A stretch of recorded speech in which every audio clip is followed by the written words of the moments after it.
하나님의 말씀 데살로니가전서 2장 7절부터 12절까지 말씀을 찾아주시기 바랍니다. 데살로니가전서 2장 7절부터 12절까지의 말씀입니다. 세번역 성경으로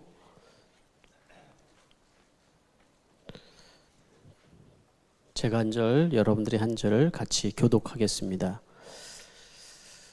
7절 읽겠습니다. 물론 우리는 그리스도의 사도로서 권위를 주장할 수도 있었습니다. 그러나 우리는 여러분 가운데 마치 어머니가 자기 자녀를 돌보듯이 유순하게 처신하였습니다. 우리는 이처럼 여러분을 사모하며 여러분에게 하나님의 복음을 나눠줄 뿐만 아니라 우리 목숨까지도 기쁘게 내줄 생각이었습니다. 이것은 여러분이 우리에게 사랑을 받는 사람이 되었기 때문입니다. 형제자매 여러분, 여러분은 우리의 수고와 고생을 기억하고 있을 것입니다. 우리는 여러분 가운데 아무에게도 폐를 끼치지 아니하려고 밤낮으로 일을 하면서 하나님의 복음을 여러분에게 전파하였습니다. 또 신도 여러분을 대할 때 우리가 얼마나 경건하고 올바르고 흠잡힐 데가 없이 처신하였는지 여러분이 증언하고 또 하나님께서도 증언하십니다. 여러분이 아는 바와 같이 아버지가 자기 자녀에게 하듯이 우리는 여러분 하나하나를 대합니다. 우리는 여러분을 권면하고 격려하고 경고합니다마는 그것은 여러분을 부르셔서 당신의 나라로 영광에 이르게 하시는 하나님께 합당하게 살아가게 하려는 것입니다. 아멘. 잠시 기도하겠습니다. 하나님 은혜를 감사드립니다. 오늘은 특별히 이렇게 분가식을 통하여서 또 목장이 한 개가 더 세워지게 되니 감사를 드립니다. 하나님께서 영광을 받으신 줄 믿습니다. 이 시간에는 하나님의 말씀을 전하는 시간입니다. 바울은 성령의 능력과 큰 확신으로 말씀을 전했는데 이 시간에 부족한 종에게 성령의 능력을 더하여 주시고 듣는 자나 전하는 자가 큰 확신 가운데 있게 해 주시옵소서. 예수님의 이름으로 기도합니다. 아멘. 네, 여러분들 축복합니다. 우리는 하나님 안에 한 가족이고 또 형제요 자매인 줄 믿습니다.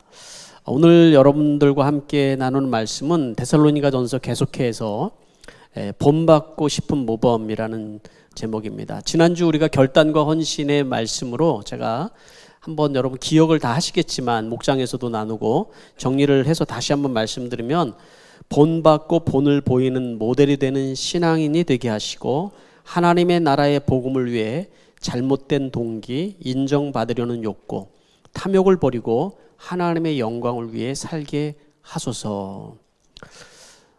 데살로니가 교회가 그렇게 아름답고 건강할 수 있었던 첫 번째 이유는 바로 복음 때문이죠. 복음을 듣고 회심하고 본받으려는 사람들이 있었다라는 거예요. 그 복음의 능력이 있었다라는 거. 두 번째, 이 데살로니가 교회를 이끌고 가는 그 힘은 어디서 있었냐면 그렇게 변화된 사람 중에 본받고 본을 보이는 사람들이 생겼다라는 거예요. 우리 교회로 얘기를 하면 우리 교회는 목자 목녀로 훈련을 해서 그 한 영적 가족 공동체를 이루는 일을 하죠. 그 안에는 생명이 탄생하고 또 그 안에는 변화가 일어나고 그리고 성장하는 과정을 통해서 또 목자가 탄생하고 하는 것처럼 오늘 또 분가식이라는 일들이 있는 것을 통해서 우리는 신앙생활이 이렇게 성장해 가는 거구나, 목장은 이렇게 성장해 가는구나 하는 걸 여러분들이 볼 수 있다고 생각을 합니다. 그걸로 끝나는 것이 아니라 우리는 그렇게 본을 보이는 사람들을 통해서 이 세상에 영향력을 주는 그리스도인으로 살아가는 것이죠.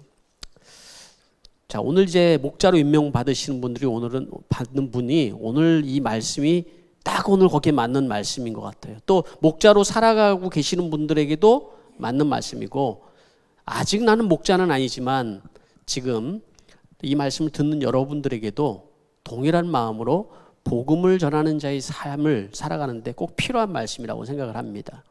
바울은 자기를 어떻게 얘기하냐면 내가 이 복음을 위탁받았다, 맡았다 이렇게 얘기를 하고 있어요. 맡았다. 그죠? 우리는 우리 목자로 부른 것은 우리 뭐예요? 하나님의 복음을 위탁받은 거예요. 이렇게.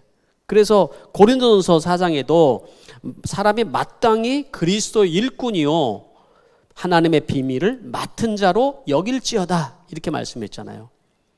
지난주에 우리가 말씀을 나눈 것처럼 우리가 그런데 조심해야 될 게 뭐냐면 순수한 동기가 있어야 된다. 이게 어떤 다른 목적을 위해서 주의 일을 하는 것이 아니라 순수한 동기가 있어야 된다. 인정받고 싶어하는 그런 동기, 또 내가 어떤 뭔가의 나의 야망이나 욕망을 추구하려는 이런 마음들이 있으면 인격적으로 계속 성숙이 되지를 않아요.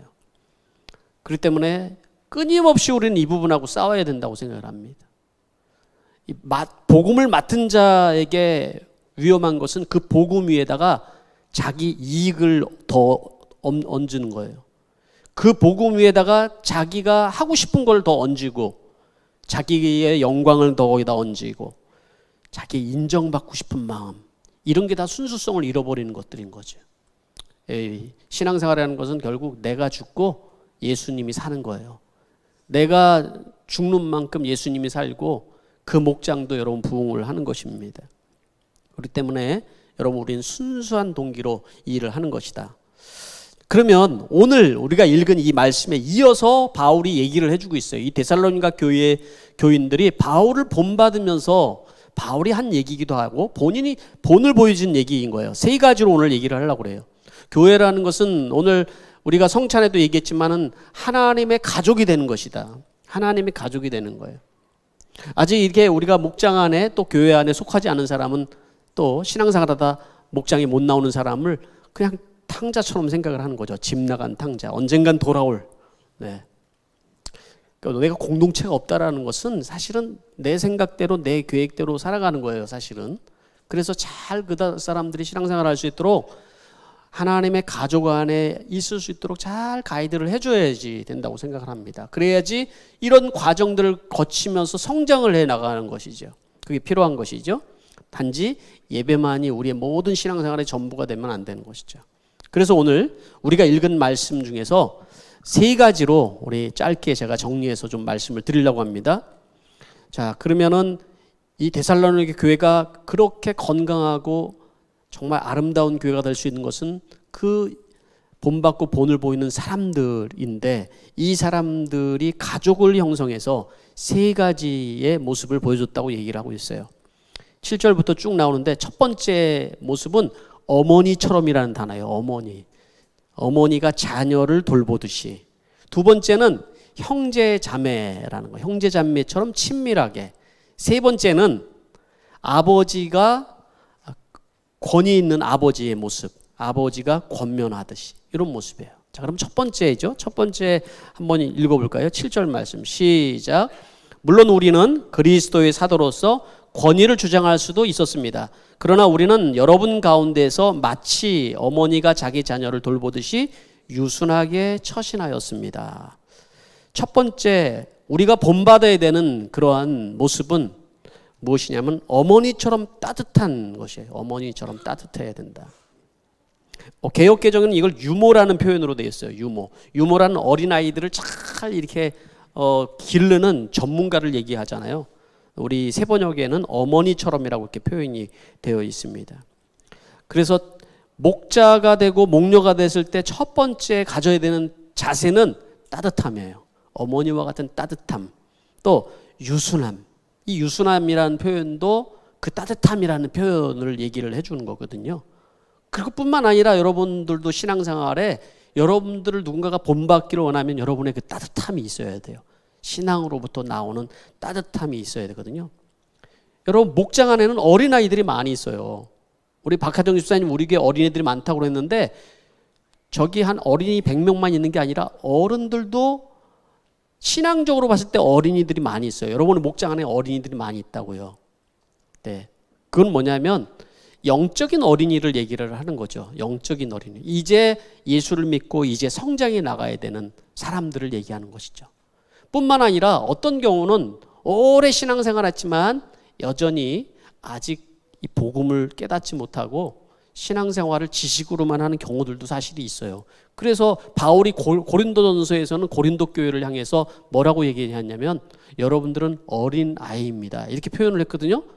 설교를 잘하는 어린이, 기도를 잘하는 어린이, 말씀을 많이 하는 어린이 이렇게 표현했어요. 왜냐하면 여러분의 삶은 여전히 인간적인 삶의 방식으로 살아가고 있기 때문에 그런 것입니다. 이런 얘기를 해주고 있거든요. 그러니까 어린이 상태에 우리가 많이 있어요. 그러면 목장 안에서 이 어린아이들이 잘 자라려면 어떻게 될까요? 예. 유치원에 가면은 정말 잘하는 선생님들은 어린아이 그 눈높이에 딱 맞춰서 얘기를 해요. 진짜 사랑스러운 엄마는 어린이 눈높이에 맞춰서 아주 조곤조곤 잘 얘기를 해주고 따뜻하게 대해주는데 그렇지 않은 엄마는 애랑 싸우죠. 막 애랑 막 갈등을 하죠. 우리 얘기잖아요. 마찬가지예요. 목장 안에서도 우리는 바로 그렇게 어린아이가 되라는 얘기가 아니라 어린아이의 눈높이에 맞춰서 우리가 따뜻함을 유지해야 되는 거예요. 바울은 8절 말씀에 또 이렇게 이어서도 얘기했어요. 우리는 이처럼 여러분을 사모하며 여러분에게 하나님의 복음을 나눠줄 뿐만 아니라 우리 목숨까지도 기쁘게 내어줄 생각이었습니다. 이것은 여러분이 우리에게 사랑을 받는 사람이 되었기 때문입니다. 우리는 서로 사랑을 받은 자가 되었다. 한 가족이 되었다. 이런 표현이죠. 그래서 바울은 뭐라냐면 내 목숨까지도 내줄 마음이 있었다. 이렇게 얘기를 하잖아요. 이 얘기는 뭐냐면 계산하지 않고 이기적이지 않다는 표현이잖아요. 바울이 실제적으로 목숨을 주지는 않았잖아요. 그런데 그가 얼마나 그들을 사랑했냐면 내 목숨까지도 기쁘게 내줄 마음이 있었다. 이렇게 얘기를 할 정도였다는 거예요. 또 우리는 사실은 목숨을 내줄 수는 없어요. 목숨을 내주는 사람들도 없고요. 바울도 목숨은 내주지 않았지만 우리에게서 그 의미는 뭐예요? 우리의 시간을 헌신해 주는 거예요. 어떻게 보면 우리의 물질이 헌신이 거기 들어가기도 하고요. 또 우리 에너지가 거기에 이제 들어가는 거예요. 생명이 탄생하는 데 있어서는 그러한 에너지가 필요하죠. 또 자라는 데는 그 따뜻함이 필요한 것이에요, 여러분. 신앙이 언제, 여러분, 또 인격이 언제 성숙할까요? 내가 어머니가 돼버리는 거예요, 어머니가. 철없이 살아가다가 어느 날 내가 엄마가 돼버리면은 자라는 아이를 바라보면서 나도 옛날에 저랬었지 라고 생각이 들게 되는 것이죠. 신앙생활도 똑같죠. 그래서 내가 그 어머니의 자리에 있어서 생각을 해보는 거예요. 그러면 내 신앙이 성장하는 것을 경험해 볼 수가 있는 것이죠.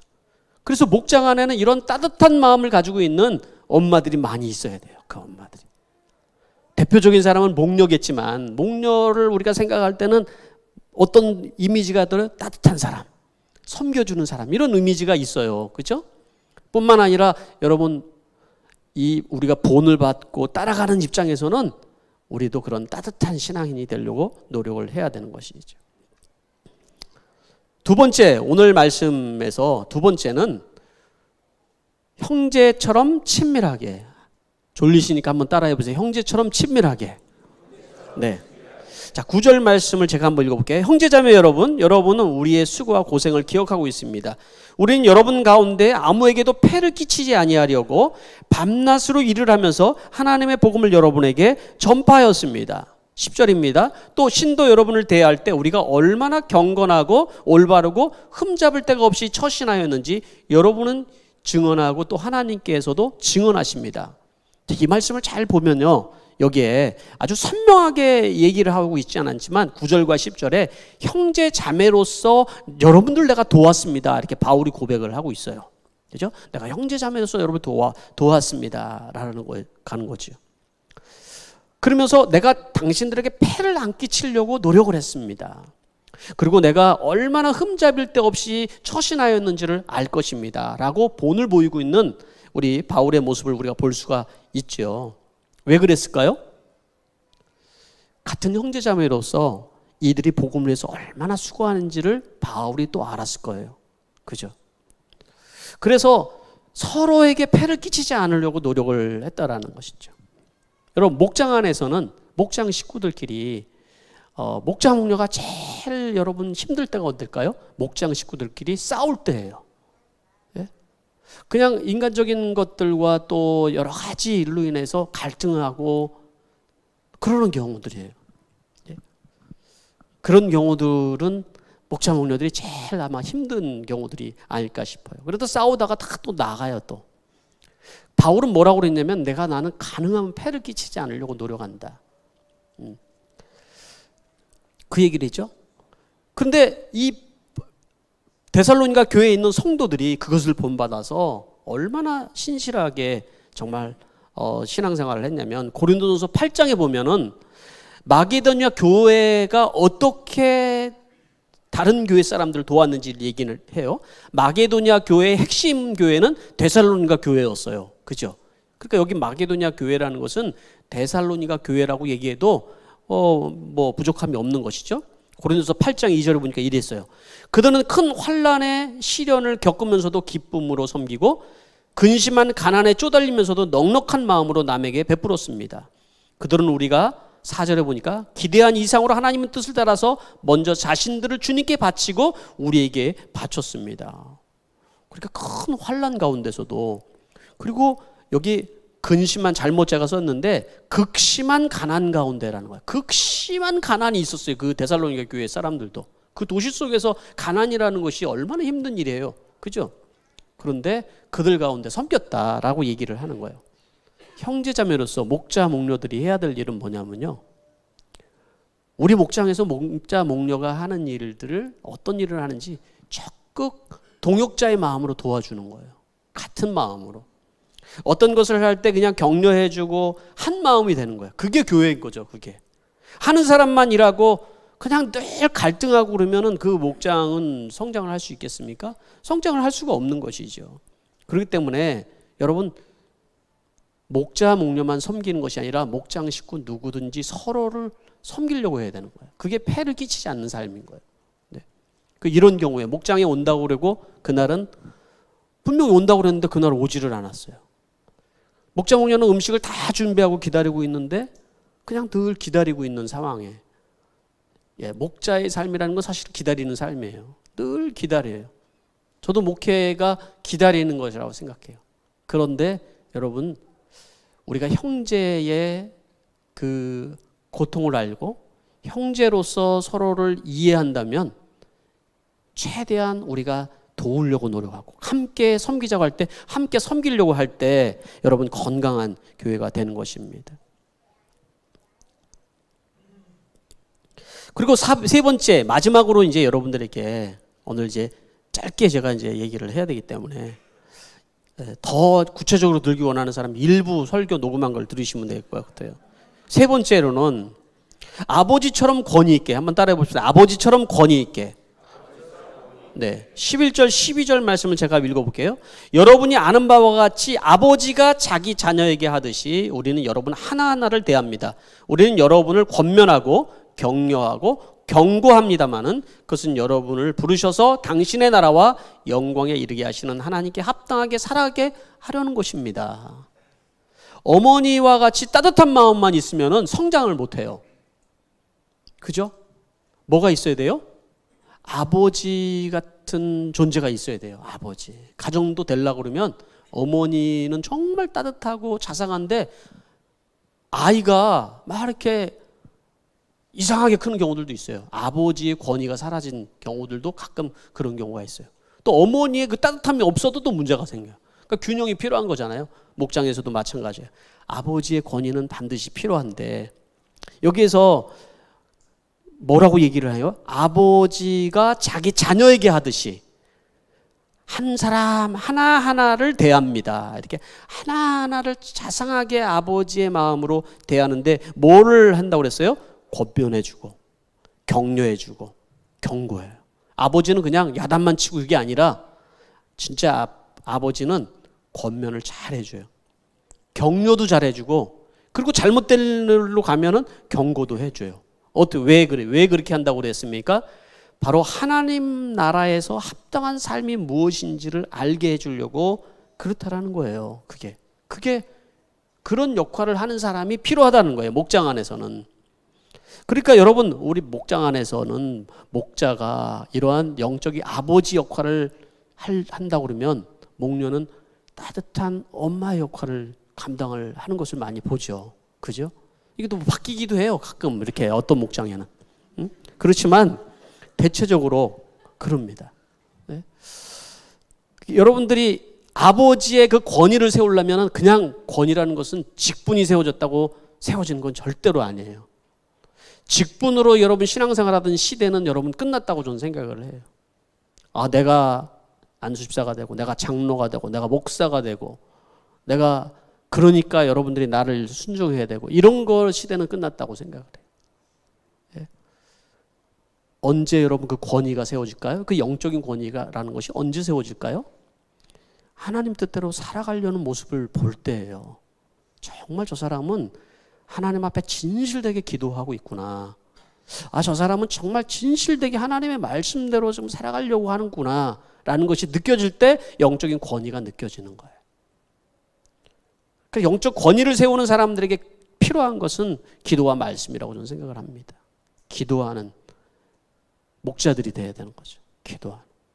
모든 것을 내 생각으로 이야기하는 것보다도 기도를 통하여서 항상 하나님과 교통하고 그 깨달은 바를 한마디를 해줬을 때 그 영적 권위가 있는 거거든요. 그게.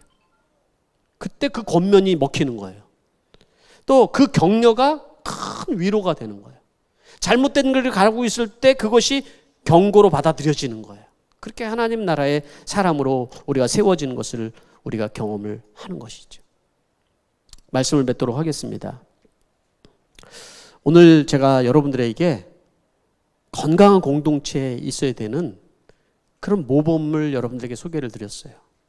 여러분의 목장에도 이러한 건강한 모범이 세워지길 바라는데 그건 첫째로 뭐라고요?